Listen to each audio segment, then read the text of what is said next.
Pink colour বাস নারীদের জন্য কতটুকু নিরাপদ? আপনারা যারা সোশ্যাল মিডিয়া ইউজ করেন তারা অনেকেই দেখেছেন নারীদের জন্য পিঙ্ক কালারের বাস, যেখানে নারী ড্রাইভার থাকবে, নারী হেল্পার থাকবে, নারী কন্ট্রাক্টর থাকবে, সব কিছু নারীরাই করবে।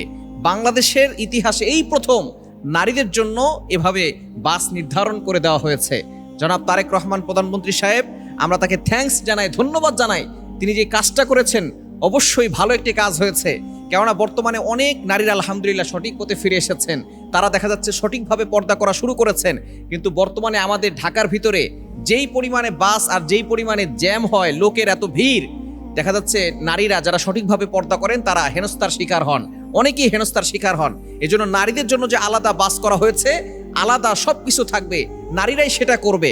অবশ্যই নারীদের জন্য যারা ড্রাইভার হবে তারা এই বাংলাদেশের ঢাকার ভিতরে চলাচল করার জন্য তাদের জন্য কাজটা একটু ভারী হলেও এই নারীদের জন্য যেটা করা হয়েছে এটার জন্য আমরা থ্যাঙ্কস জানাই, ধন্যবাদ জানাই। তবে অবশ্যই এটা নিয়ে অনেকে ট্রোল করছেন, অনেকে এটা নিয়ে হাসি ঠাট্টা করছেন, টিটকারি করছেন। নো, এটা নিয়ে হাসি ঠাট্টা করার কোনো বিষয় নয়।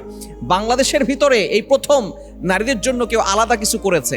আপনারা ট্রল করতে পারেন, তবে নারীদের জন্য যে একটা সুযোগ হয়েছে এটা কিন্তু অনেক বড় কিছু। সুতরাং কেউ যদি ভালো কাজ করে তার প্রশংসা করেন। আল্লাহ পাক রব্বুল আলামিন ভালো কাজের প্রশংসা করেছেন, কেউ অন্যায় করলে তার প্রতিবাদ করতে হবে। আমরা সব সময় মানুষকে নিয়ে ট্রল করতেই ব্যস্ত হয়ে পড়ি। সুতরাং তিনি যে কাজটা করেছেন নারীদের জন্য, নারীদের যাতে করে সব জায়গায় সুবিধা হয়, নিরাপত্তার ব্যবস্থা হয়, এই ব্যবস্থা আগে মুসলমানদের করতে হবে। সুতরাং জনাব তারেক রহমান সাহেবকে আমরা আরও বলতে চাই যে আপনি প্রধানমন্ত্রী হয়েছেন, আমরা আপনার কাছে আশা রাখি যে আপনি সুষ্ঠুভাবে আপনার দায়িত্বগুলো পালন করবেন, যেভাবে আপনার বাবা পালন করেছেন, আপনার মা পালন করেছেন।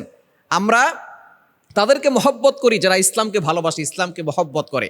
সুতরাং আপনি অবশ্যই নারীদের নিরাপত্তার ব্যবস্থা করেছেন। এই পিঙ্ক কালার বাস দিয়ে শুধু নারীদেরকে নিরাপত্তার ব্যবস্থা করলেই নিরাপত্তা আদায় হবে না।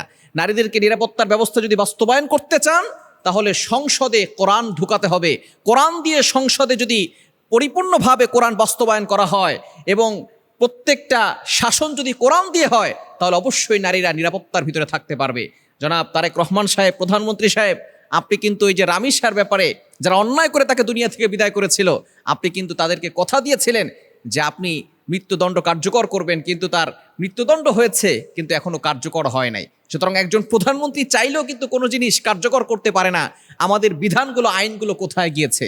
এজন্য আমি এতটুকু বলতে চাই, শুধু নারীদের নয়, প্রত্যেকটা মানুষের, শিশু, যুবক এবং যারা মুরব্বী আছে, বৃদ্ধ আছে, বৃদ্ধা আছে, নারী আছে, সকলকে নিরাপত্তার ব্যবস্থা করার জন্য সংসদে কোরআনের আইন বাস্তবায়ন করতে হবে। আল্লাহর জমিনে আল্লাহর বিধান বাস্তবায়ন হলে প্রত্যেকটা মানুষ শান্তি নিরাপত্তার সাথে বসবাস করতে পারবে। আল্লাহ তাআলা সকলকে সঠিক বুঝ দান করে।